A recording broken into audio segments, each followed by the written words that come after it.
pride of the Italian fleet, the luxury liner, the 29,000-ton Andrea in the Atlantic Ocean. July 1956. The luxury liner Andrea Doria, just hours from safe harbor in New York, is fatally gored by the Stockholm. It was a miserable-looking sight to see such two great luxury liners demolished that way. Certainly is a sorry sight, a very sad sight. And later, the joy of the exhausted survivors. He is on his way to Dunkirk. Every few seconds he sees other ships returning, ships of all shapes and sizes, manned by sailors and merchantmen of Britain. Wireless operators are at their posts. Each ship is filled with the men of the BEF and of the French army in Flanders. They are on their way home, home from the hell that is Dunkirk. Since these pictures were taken, we have all heard the full story from the Prime Minister of how the Royal Navy, using nearly 1,000 ships, has brought back nearly 350,000 men. Now you are off burning Dunkirk. Now you ought to see that evacuation in progress. I was in those little boats picking them out of the water. I was 20 when that happened. But I think it brought back, I could see my old friends again, and a lot of them died later in the war. I went on convoys after that in the North Atlantic, and I lost so many of my buddies. I ask that the Congress declare that since the unprovoked and dastardly attack by Japan on Sunday, December 7th, 1941, a state of war has existed between the United States and the Japanese Empire.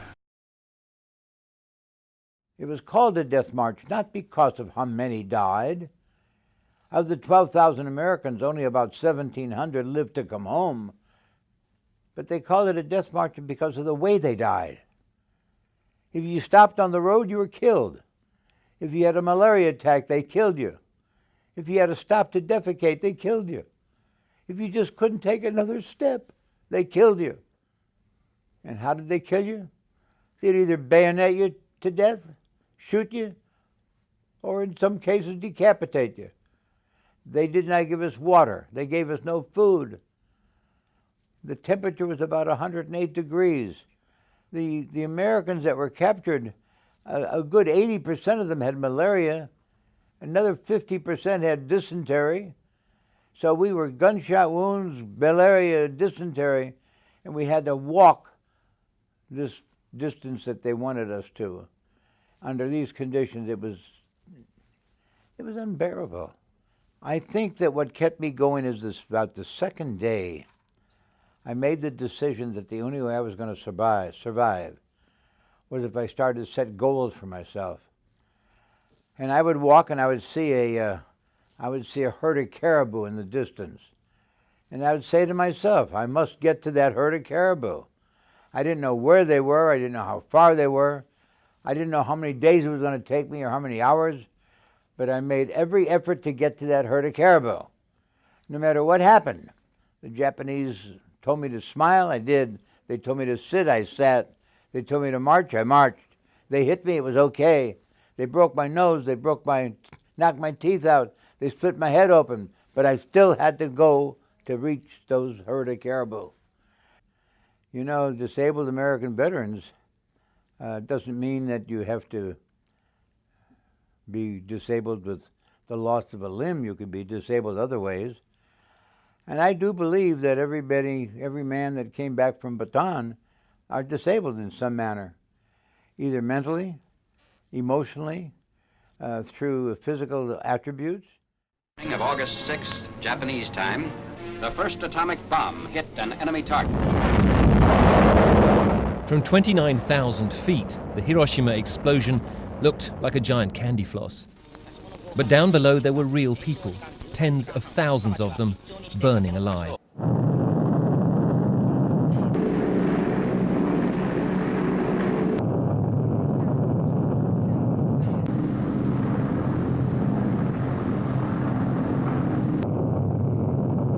The Hiroshima attack also left hundreds of thousands injured, with later generations affected by birth defects and deformities. We heard from one of the survivors and the grandson of the US president who ordered the attack. Just to warn you, some of the images, you may find them disturbing. 私は被爆してから3年7ヶ月のね、病院で生活しました。1年9ヶ月はうつ伏せの中、うつ伏せのままでね、それで過ごしました。背中のね、焼けて、腐ってなっちまって、骨まで焼けて、ところで骨まで腐ってしまって、その骨が変形してね、心臓と肺の中にめり込んでいて、そして今苦しいんです。The midnight of August 14, 1947 symbolized the rebirth of a nation after the slumber of centuries and a long struggle for self-determination.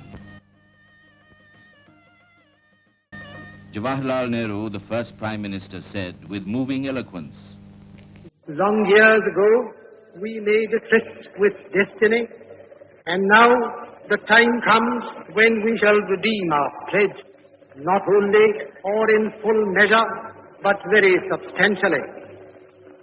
At the stroke of the midnight hour, when the world sleeps, India will awake to life and freedom."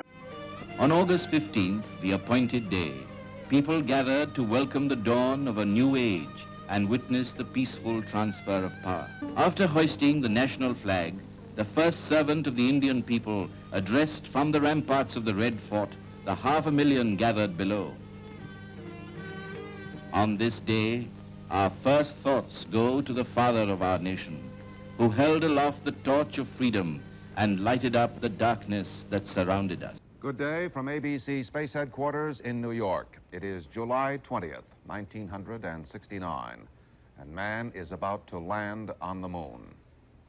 Eagle will touch down from now on for what will be truly a historic time in the life of our country and in the existence of mankind. The two astronauts who will make the landing on the moon, Neil Armstrong and Buzz Aldrin, have already entered the LEM. They have been in it for several hours checking it out. The last word is that all systems are performing very well. That's one small step for man, one giant leap for mankind. A foot going down. There he is. There's a foot coming down the steps. So there's a foot on the moon, stepping down on the moon. If he's testing that first step, he must be stepping down on the moon at this point. Armstrong is on the moon. Neil Armstrong, 38-year-old American, standing on the surface of the moon on this July 20th, 1969. That's one small step for man, one giant leap for mankind. We're now coming to the moment, the last moments of Apollo 13, as it comes in, as it begins its re-entry. The best thing we can do now is just to listen and hope.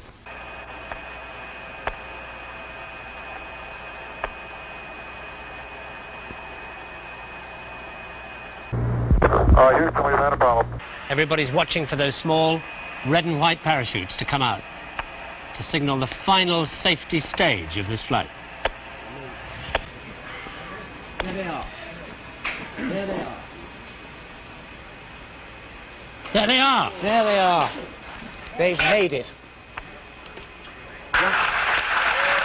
All three chutes out. Listen to the crowd on the boat. On the mains, it really looks great. An extremely loud applause here in Mission Control.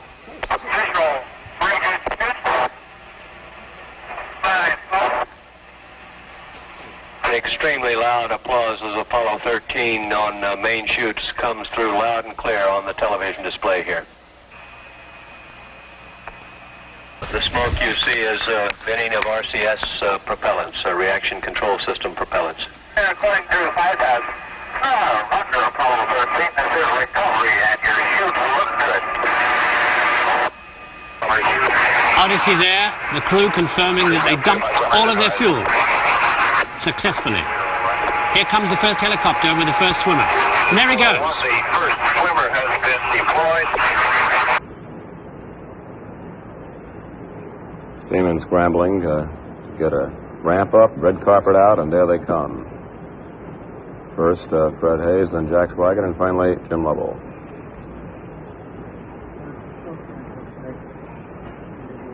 All in good shape. 24 years ago, President John F. Kennedy visited Berlin. And speaking to the people of this city and the world at the City Hall, well, since then, 2 other presidents have come, each in his turn, to Berlin.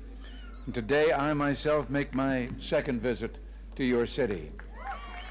We come to Berlin, we American presidents, because it's our duty to speak in this place of freedom. But I must confess, we're drawn here by other things as well. Behind me stands a wall that encircles the free sectors of this city, part of a vast system of barriers that divides the entire continent of Europe. From the Baltic south, those barriers cut across Germany in a gash of barbed wire, concrete, dog runs, and guard towers. Farther south, there may be no visible, no obvious wall, but there remain armed guards and checkpoints all the same. Still a restriction on the right to travel. Still an instrument to impose upon ordinary men and women the will of a totalitarian state. Yet it is here in Berlin where the wall emerges most clearly. Here, cutting across your city.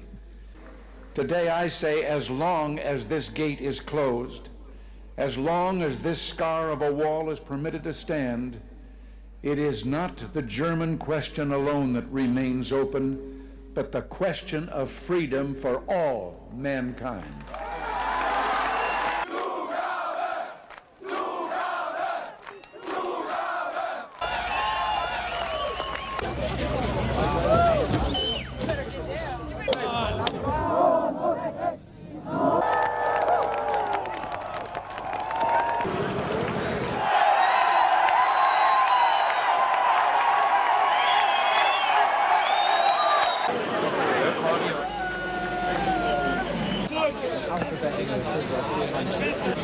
My name's Erwin Ralston.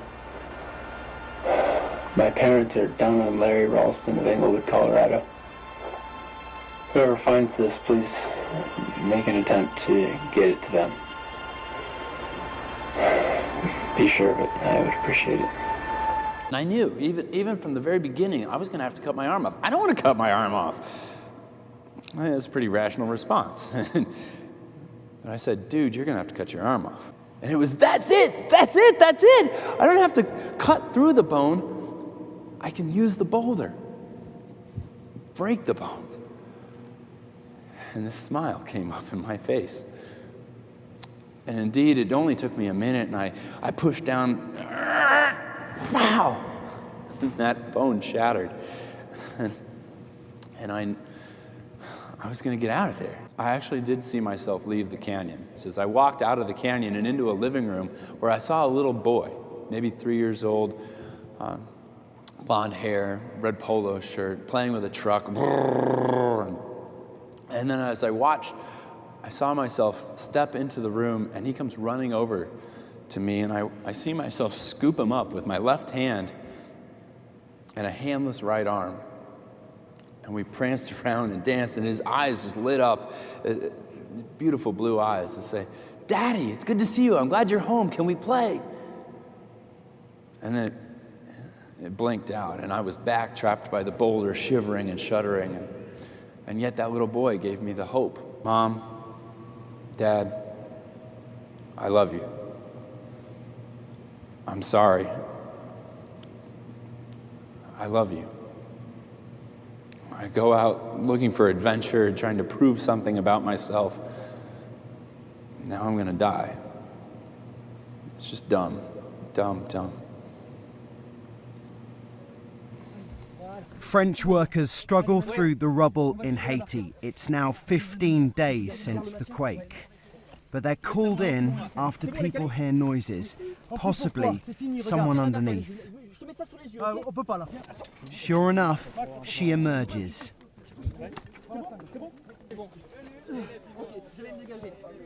a 16-year-old girl. Her name is Darlene. She's severely dehydrated, but apart from a leg injury, she seems to be fine, conscious, talking.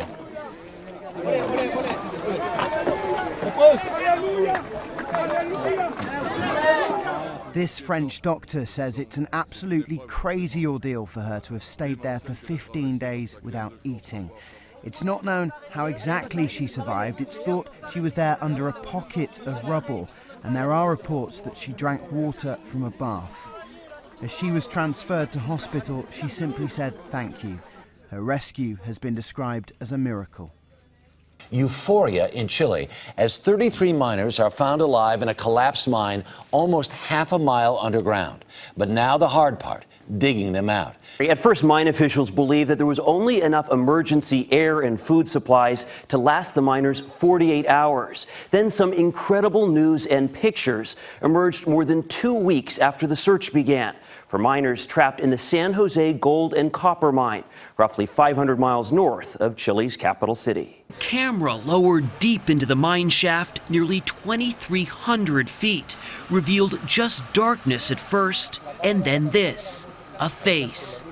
After a desperate 17-day-long search, rescue workers rejoiced. Crumpled, dirty notes were pulled from a drill sent down into the mine. They were handwritten by the miners trapped below. Scrawled on one, the message everyone hoped for. The 33 of us in the shelter are well, it read. Proudly waving the note, Chile's President Sebastián Piñera declared, "Today all of Chile is crying with excitement and joy." In another note, a miner wrote to his wife, "Dear Leila, I'm all right, thank God. I hope to be out of here soon with patience and faith."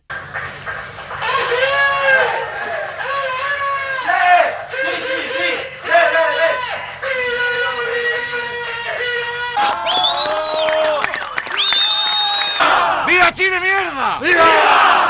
Puro Chile, tu cielo azulado, puras brisas te cruzan también.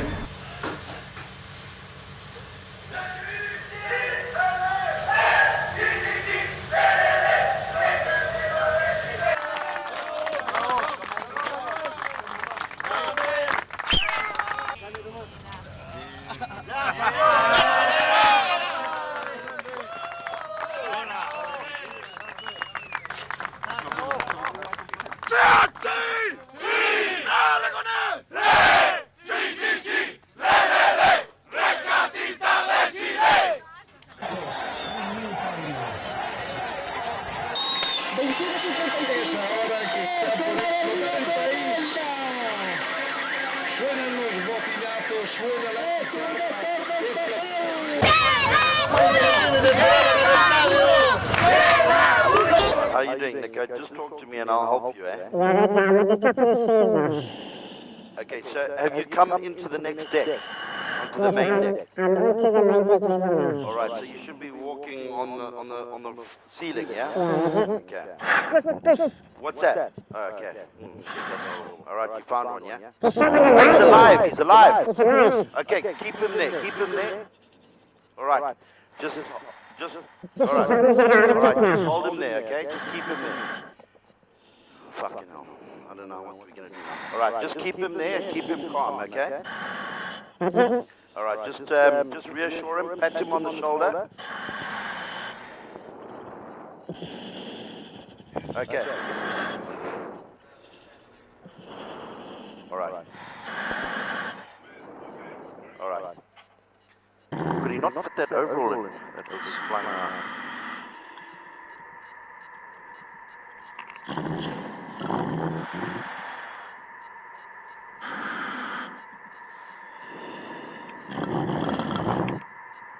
The lights went off and the vessel capsized.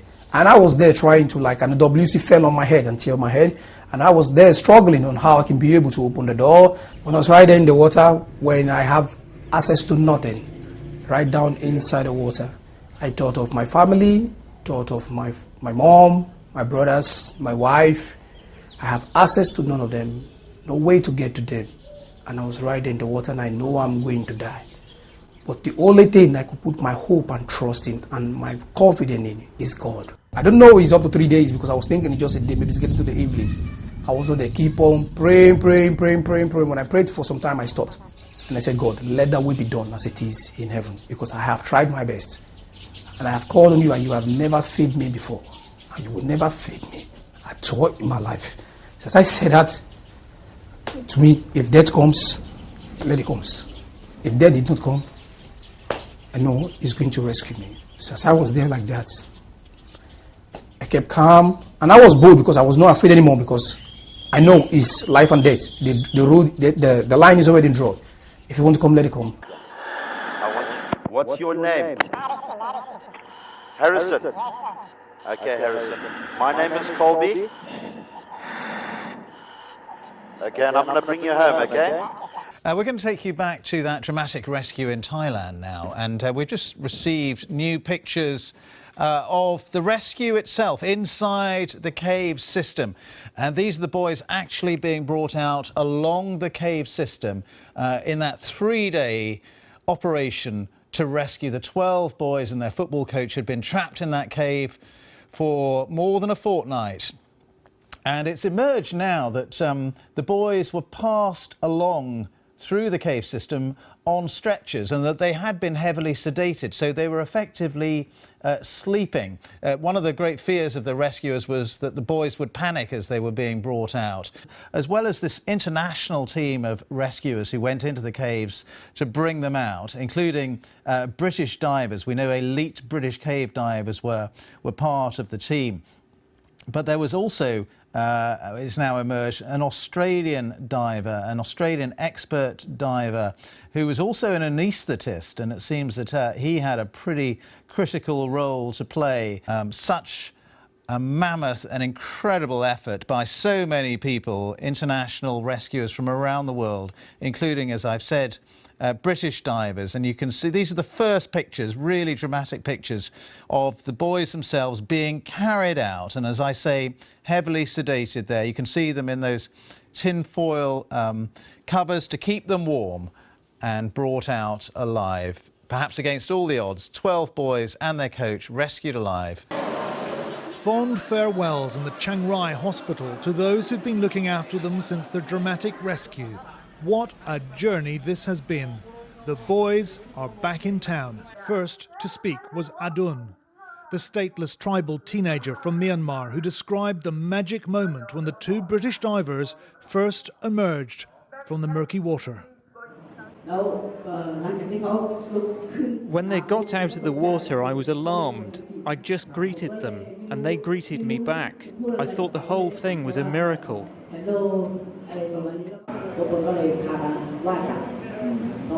We were swimming back and got to the 3-prong junction. Then one of us shouted that the water had rushed in. So I went ahead to check. I tried digging under the water, but it was all sand under there, and above it was all rock. So I went back and I told them that we can't get out this way.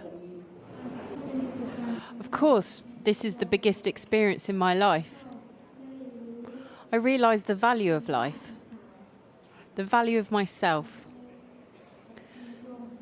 It made me more resilient. It gave me strength. It made me hopeful. The youngest, smallest boy, Taitun, paid a moving tribute to Sanam Gunam, the former Thai Navy SEAL who died. Thank you, he said, for sacrificing your life so that we all could live. It's never the end. It will happen. We are, as human species, we are so intelligent with these astonishing things. We can fly to the moon, but we still do stupid things.